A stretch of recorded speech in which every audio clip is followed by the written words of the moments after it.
వాటిని ఒక కక్ష సాధింపుతో ఈరోజు ఈ కూటమి ప్రభుత్వం విద్యారంగంలో మార్పులు తీసుకురావడం జరుగుతోంది.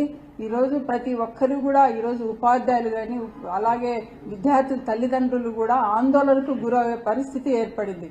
ఎందుకంటే నిన్న మొన్న మనందరం కూడా గమనించాము, ఉపాధ్యాయులు రోడ్డు ఎక్కి మరియు విద్యాభవన్లు ముట్టడించడం, ధర్నాలు చేయడం జరుగుతోంది. ఇక్కడ ఉపాధ్యాయులు వారికి రావాల్సిన డిఏలు అడగట్లేదు, వారికి రావాల్సిన పిఆర్సీ కమిటీలు అడగట్లేదు, వారికి రావాల్సిన ఐఆర్ అడగట్లేదు. కేవలం విద్యారంగాన్ని బతికించండి అని మాత్రమే వాళ్ళు కోరుతున్నారు. అదేవిధంగా ఈరోజు ఎందుకంటే ప్రైమరీ స్కూల్స్ ను స్ట్రెంథైన్ చేయాలని ఒక ఉద్దేశంతోనే ఉపాధ్యాయులు పోరాటం చేయడం జరుగుతోంది. అలాగే ప్రభుత్వ పాఠశాలను బతికించాలని ఒక ఆలోచనతోనే ఉపాధ్యాయులందరూ కూడా ఈరోజు ధర్నా బాటపడి నిన్న మొన్న ధర్నాలు చేయడం జరిగింది. ఈ ప్రభుత్వం వచ్చి రాగానే ఎందుకు అంత అగ్రెసివ్గా 117 జీవోను రద్దు చేయాలి, అలాగే టీచర్స్ ట్రాన్స్ఫర్స్ చట్టం తేవాలి అని ఇంత హడావిడి ఎందుకు చేస్తుందో, ఇంత కన్ఫ్యూజన్ ఎందుకు చేస్తుందో అర్థం కాని పరిస్థితి ఈరోజు టీచర్స్ లో ఏర్పడింది. అలాగే విద్యార్థి తల్లిదండ్రులలో కూడా ఏర్పడిన విషయం మనందరం కూడా గమనిస్తాము. మార్పులు చేయండి, క్రమంగా మార్పులు చేయాలి. ఈరోజు 117 జీవోను రద్దు చేస్తామని చెప్పి 110 జీవోకు బదులుగా 19, 20, 21 జీవోలు తీసుకురావడం జరిగింది. నిజంగా మేము వాళ్ళు గతంలో ఏం చెప్పారు, ప్రైమరీ స్కూల్స్ బతికిస్తాము, ప్రైమరీ స్కూల్ స్ట్రెంథైన్ చేయడానికి మేము 117 జీవోను రద్దు చేస్తామని చెప్పి ఈరోజు 19, 20, 21 జీవోను తీసుకురావడం జరిగింది. మీరు గమనిస్తే 19, 20, 21 జీవోలో ప్రైమరీ స్కూల్స్ ఉంటున్నాయా, ప్రైమరీ స్కూల్స్ ఉండే పరిస్థితి ఉందా? ఈరోజు 19, 20, 21 జీవోలు తీసుకొచ్చి 9 రకాల స్కూల్స్ ను ఈరోజు తీసుకురావడం జరిగింది. అదే గత ప్రభుత్వంలో 6 స్కూల్స్ ఉంటేనే మేము 4 స్కూల్స్ తెస్తామని చెప్పడం జరిగి ఈరోజు అదనంగా 6కు 3 స్కూళ్లు యాడ్ చేసి 9 స్కూల్స్ తీసుకొచ్చారు. 9 స్కూల్స్ కూడా ఈరోజు కరెక్ట్ గా ఒక నామ్స్ ప్రకారం వాటిని ఫామ్ చేయలేదు. ఎందుకు ఈ విషయం నేను చెప్తున్నానంటే, ఇక్కడ పీపుల్ టీచర్ రేషియో కూడా గమనిస్తే ఒక్కొక్క స్కూల్ కు ఒక రకమైన పీపుల్ రేషియో తీసుకున్నారు. ఒక దాంట్లో 1:20, ఒక దాంట్లో 1:30, ఒక దాంట్లో 1:10, ఒక దాంట్లో 1:10 ఇలా తీసుకొని పోయి కన్ఫ్యూజన్ కు టీచర్లను గురి చేస్తూ ఈరోజు టీచర్లందరూ కూడా ఆందోళన చెందే పరిస్థితికి తీసుకురావడం అనేది జరుగుతుంది. అదే గత ప్రభుత్వంలో జగన్మోహన్ రెడ్డి గారు 117 జీవోను ఎందుకు తీసుకొచ్చారు?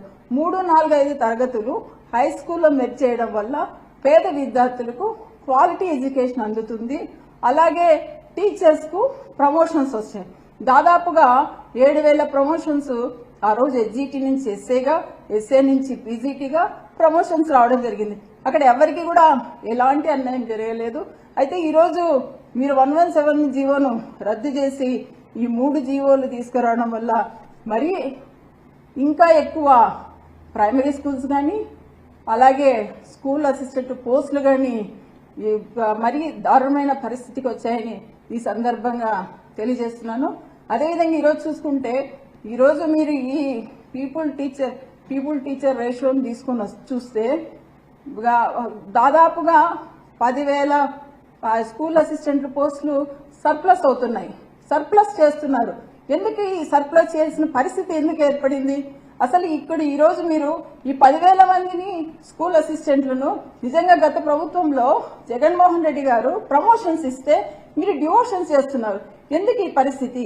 ఈ 10,000 మందిని మీరు ఖచ్చితంగా ఈ డిఓ పూల్లో కానీ డిడిఓ పూల్లో కానీ క్లస్టర్ పూల్ అనేది తీసేసి వీళ్ళని కరెక్ట్ గా సబ్జెక్ట్ టీచర్లుగా ఇచ్చి పేద పిల్లలకు క్వాలిటీ ఎడ్యుకేషన్ అందే పరిస్థితి మళ్ళీ మీరు తీసుకురావాలని మేము కోరుకుంటున్నాం. ఎందుకంటే ఈరోజు ఇంతమంది సర్ప్లస్ ఉంటే మరి మీరు డిఎస్సి అంటున్నారు. డిఎస్సిలో దాదాపుగా మీరు ఎన్ని స్కూల్ అసిస్టెంట్లు చూపించారు? 7,000 పై చులుకు స్కూల్ అసిస్టెంట్లు చూపించారు. సో డిఎస్సి కావాలి, కాదనట్లే. అయితే డిఎస్సిలో వచ్చి ఈ పోస్టులను ఇక్కడున్న సర్ప్లస్ లో ఉన్న పోస్టులు ఉన్నాయి. మీరు ఎలా ఫిల్ చేస్తారు? ఒక క్లారిటీ కావాలి. ఆ డిఓ పూల్లో అక్కడ ఇక్కడ పెడతామంటే అది కుదరదు. ఖచ్చితంగా టీచర్లకు న్యాయం చేయాలని యాజ్ ఎ టీచర్ ఎమ్మెల్యేస్గా నేను కోరుకుంటున్నాను.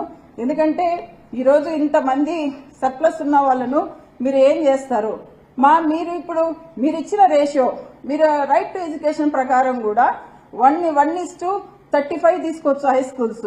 అయితే మీరు ఇక్కడ ఏమి ఇచ్చారు? 1:53 తీసుకున్నారు.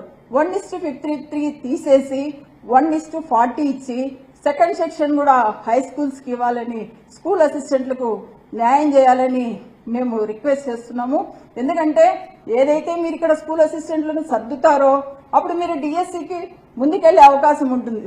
లేదా మళ్ళీ డిఎస్సిలో పోస్టులను తగ్గించి డిఎస్సి మళ్ళీ పోస్ట్ పోన్ చేసే అవకాశం ఉంటుంది. కాబట్టి అలాంటి సమస్య ఎదురు కాకూడదు అంటే ఖచ్చితంగా మీరు స్కూల్ అసిస్టెంట్లకు మాత్రం మీరు ఈ రేషియోను రైట్ టు ఎడ్యుకేషన్ ప్రకారం ఫాలో అయ్యి మీరు ఖచ్చితంగా వాళ్లకు ఆ పోస్టులు ఇవ్వాలని మేము కోరుకుంటున్నాం.